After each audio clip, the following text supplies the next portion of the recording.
Welcome back, our viewers on Harvard's Real Estate Show. Yeah, we thank you for keeping on updated, and all that we do is keep on updating you on what is trending in real estate. Today we are back for yet another episode with Mr. Joel Mukasa, the operations manager at Harvard's Housing Limited. You're welcome, Mr. Jesse. Thank you, Sophia, and I'm glad to be here together with you. Yeah, so as usual, as Harvard's norm, we try to see how we can professionalize the real estate sector through educating our stakeholders on the real estate and what is trending really in the country and the entire world. Today we are on the continuation of our previous episode, which was the European maintenance issue.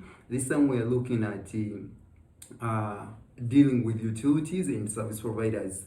Mr. Jesse, if we can just kick in straight away, what should come into our viewers' mind when they hear about dealing with utilities and service providers?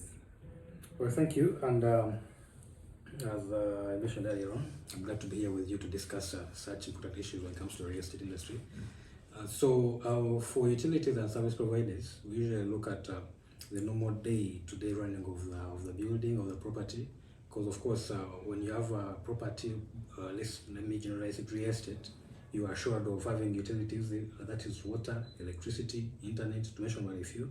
But at the same time, you have to be having a list of service providers who are going to help you to manage the proper working of these utilities, the services they offer, be it water, be it electricity, electricians, plumbers, internet service providers. So these help you to run on the daily activities of a building, proper functionality. So they always move hand in hand. Both service providers and utilities, they always move hand in hand to ensure that the property or the building, even land itself, there is proper utilization and proper functionality. Yeah, I think that is better, and that gives us a heads up on where we are going. Could you share some challenges that consumers face in dealing with the utilities and the service providers? Some of the challenges, we can look at the financial. Of course, everyone is having challenges with financial utilization of these utilities. One, you will find that someone doesn't know how they're billed. I've had scenarios whereby someone is asking, how is this money counted? How are the units like computed? How much is the unit per usage? The issue was the same applies to water. You find that there is a unit, I think it's going for 4,000 something, then service charge, then VAT. So that is one of the challenges, whereby one is having a contestation of saying, okay, I'm highly billed, I don't know how I came to use these utilities, this water, electricity. So one of the major challenges is about the financing, how they come up with these figures. Let's say the bills they give to you at the end of the month. Secondly, you find that since Uganda is still developing, there is this laxity in understanding how to use the utilities. Depending on the modernization or the molding of the building, when it comes to the installations, the water, the electrician, the electrical works, then even internet itself, we have this lifts, to mention but a few. So how these things are supposed to be used by some individual, let's say tenant, it also becomes a challenge, whereby you have to orient these people, the people that are going to occupy the building or the people that are going to use it, how they function. So you don't have backflows of, let's say, having, this is not working, this is not, this is faulty, I need a service provider to help me with this. So those are a few challenges that I can visually mention out. Financial challenges in terms of billing, how they are billed and how they use them. Then secondly, the usability, how these utilities are supposed to be used. Yes.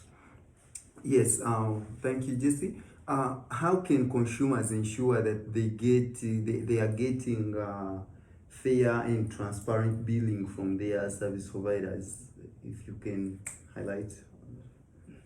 Well, fair, and it comes back to the usage. One, but firstly, it comes back to the building owner or the managers, because we've been having scenarios whereby let's say a tenant comes here and say, this is a high bill, I haven't been using all this, let's say power or water. Why is my bill coming like this? I've been using, let's say, let me give an example, let's say 5 units for the previous 5 months, constant, 5, 4, 6, between there. Then in a particular month, the bill comes when you have, let's say, 15 units used. And honestly, when you are a manager or the landlord, you have to look through and see what is causing all these. So probably there should be routine checkups to see whether there are leakages, whether there is power tapping, whether the system is working normally. In all cases, there should be servicing of these utilities, because we understand that these are also at times the machines that fail, at times they may get malfunction. So unless you should have periodic checkups to ensure that leakages, short circuits, power tapping, the issues of lifts, fire control panels, all these things on the building are always monitored, so that by the end of the month or by the end of the calculation period, you are aware that, okay, this is exactly that I'm billing you, and it is really exactly using this, and that is the bill, without any contestation that, okay, this is high, I didn't use all this. So basically, there should be proper maintenance and servicing of such utilities. Now, what could be, though talking of proper maintenance and proper management of utilities, what could be the importance of energy conservation? If I now come back to power, and we've been having challenges of umeme, and how, okay, before I reach to the importance of energy conservation, how should people ensure that there is proper energy conservation? Well, about energy conservation, how users can try to conserve. Of recent, we're encouraging green real estate, whereby a development is supposed to be put up when it is sustainable, at the same time environmental, having the aspect of environmental conservation at the back of it. So we look at sustainability and also environmental conservation. So in such cases, we look at the use of solar power, the use of rainwater harvesting, the cooling system, the green roofs. So all these are listed.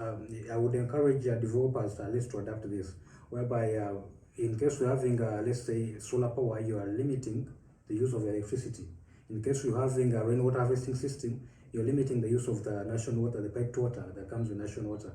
When you use, let's say, still the cooling system, all these are related to the environmental conservation, and in that way, we are trying to limit the overutilization of the resources that the environment gives us, but rather being innovative to ensure that at least we maximize the advantage that they give us. So you find that at the end of the day, you are, much as it may be a bit costly in the start, let's say in construction, but in the long run, you find that it is cheaper, and at the same time, you're also conserving the environment. So I would encourage at least all user developers, tenants, at least to adopt such ideas. They are good for our development, good for the future, good for the environmental conservation, because that's what we really look at as a real estate, to see that we have a sustainable development, at the same time saving our environment. Absolutely, I think that is the best way Mr. Jesse has really set out, and thank you for that. Could you, well, we all understand that utilities and the service providers are indeed critical in the real estate sector. Could you share some tips on how property managers and property owners could choose in having the perfect utilities and service providers?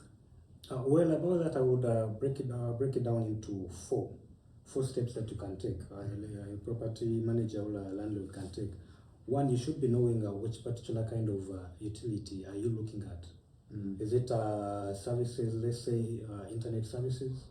Is it electricity? Is it fire system?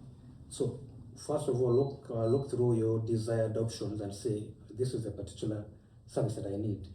So after understanding what you need as a person, you look at also the second thing should be compare. Get different service providers and compare. Yeah. Who is the best on market? What have they done?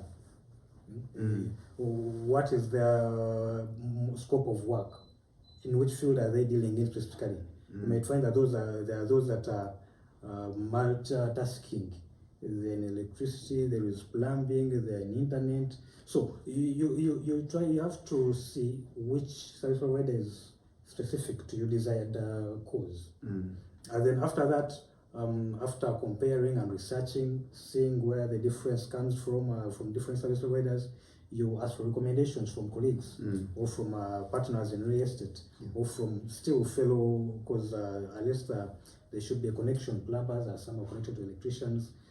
So there should be some connection that at least you may try to ask for recommendations. Who should be the best service provider for a particular service? The next step could be read and negotiate contracts. So after you understand the services that you need or utilities that you need, you make your own research and understand which service providers that you may need. Then 3, you look at recommendations. What are other people recommending? Who is the best service provider that for that particular utility you're looking at? Then last, after getting a recommendation and zeroing down to one, then you look at the contracts. You read through the contracts and at least negotiate where you feel like, okay, this is high, this is low, we do these changes here and there. So, but most importantly, when you come to the last stage, it is the most critical point, because you're going to have that service provider for a longer period of time. It's going to be basically your main point when it comes to that utility. That is excellent advice. And now, looking at situations of now utility-related emergencies, how should landlords or how should property managers or property owners do to ensure that there is a quick response and to save the property and to save the much consumption of power? At Avat's, we've over time tried to grow and groom a very reliable team, from the operations to the field workers or the service providers, and also the people on ground or the people on site, the caretakers, the guards, SS officers, to mention by a few. So there is a team that usually at least ensure that in case of such scenarios, we have easy backup. So under that, we have tried to ensure that at least the people on ground, much as you may be in the comfort at your home and they tell you a building has caught fire, the first response should be, the first person to make a response should be the person there. That is a caretaker or security guard. At least they should be knowing how to treat such emergencies with the scenarios of having basic knowledge of how to turn off a circuit breaker, how to use the fire extinguisher, how to use a hose pipe. So such scenarios, and also that is one of the things that we always try to train them to at least to ensure that in case of emergencies, they're the first people to respond towards it. Secondly, we have a list of reliable service providers, whereby at least in case we have issues of emergencies and someone needs to be there immediately, they're on standby, be it in the day, be in the middle of the night. So ensuring that you have a reliable team that is going to be there whenever you need it is always key. And I should also encourage the property owners, property managers, companies, that in case of such scenarios, at least have reliable people, reliable service providers who you are aware of, that in case you give them a call, they are going to respond immediately, because emergencies usually don't wait. You might relax on an emergency and you end up burning the whole building, or you end up blowing out water pipes and the building is flooded. So ensuring that you have reliable service providers, equipping people on ground, people on site, how to use these equipments to ensure that in case there is no person there and then a quick response, at least they can try to mitigate the escalation of these issues, emergencies. So it comes back to the service providers you're using and also the knowledge you equip to the people that are on ground there and then. Yeah, I think that is the better way to go, and I think this is something that every property manager, every person who wants to really be successful in real estate, you must learn and know how to handle utilities and the service providers for the betterment of the property and betterment of the stakeholders of the industry. now just there is a scenario, we've been having scenarios in Uganda whereby you find that there is a leakage in a certain area, and then the bill comes in the apartments that are around that very area that has been where the leakage has occurred, and they find that their bill is a bit higher than how it is supposed to be. Is this something that now the service providers, they make sure that they refund, they compensate themselves on that bill that has been poured away, that has been where water has been leaking, of course? How can you explain that after leakage in the certain area, we've had we've got a bill that is higher than how it is supposed to be in a normal condition? Well, let me zero it down to national water. Yeah, exactly. Utilities of water, and I would say that national water has this sort of billing these things. As I mentioned earlier on, there should be at least constant checkup servicing to see that where the bills are consistent with the usage. Much as at times you might find that the user uses less a lot of water, or maybe there's a leakage.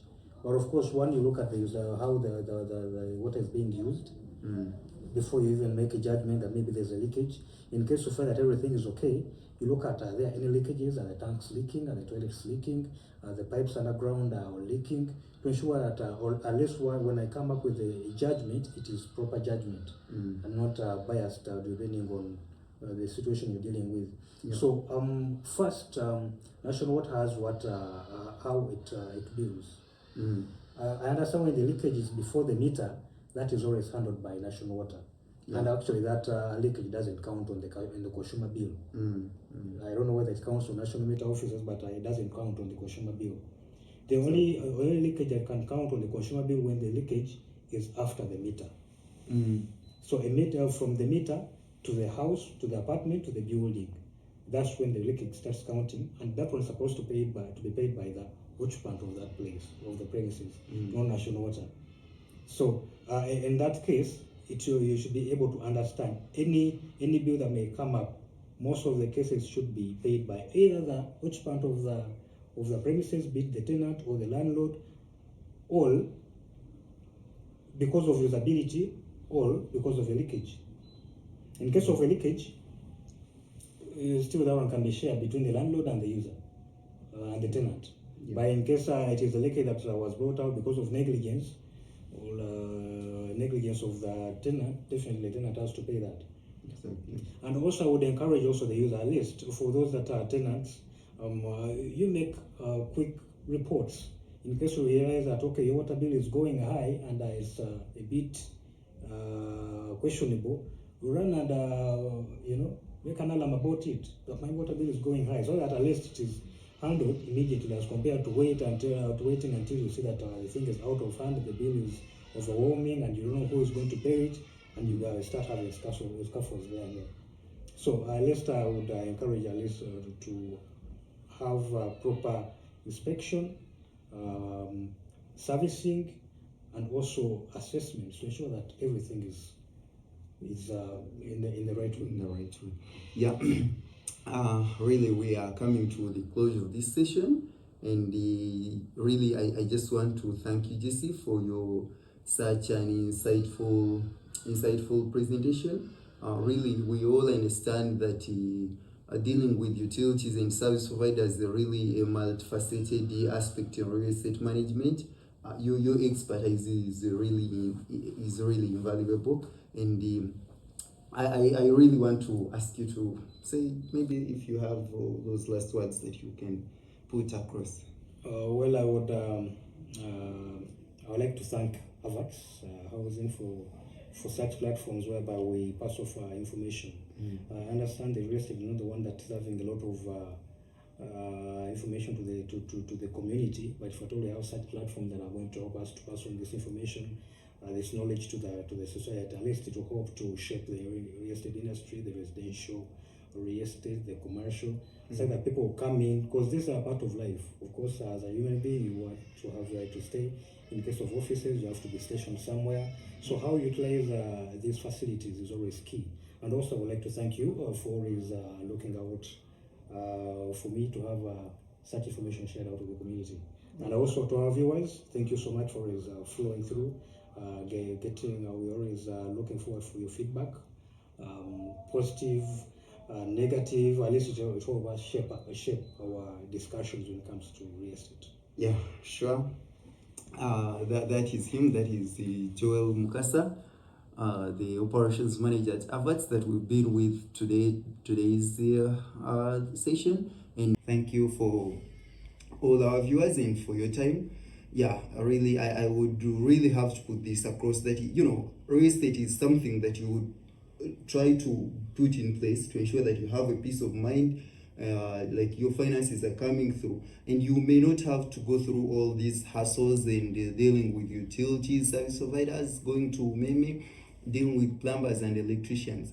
Just look for professional real estate managers, look for professional property managers, and that is none other than Avats. The company has been in existence for close to 17 years now in Uganda, and I think this is where everyone should come for their peace of mind, all investors, they call your point. Yeah, thank you for our viewers. This is Israfil Sentamu. See you next Friday.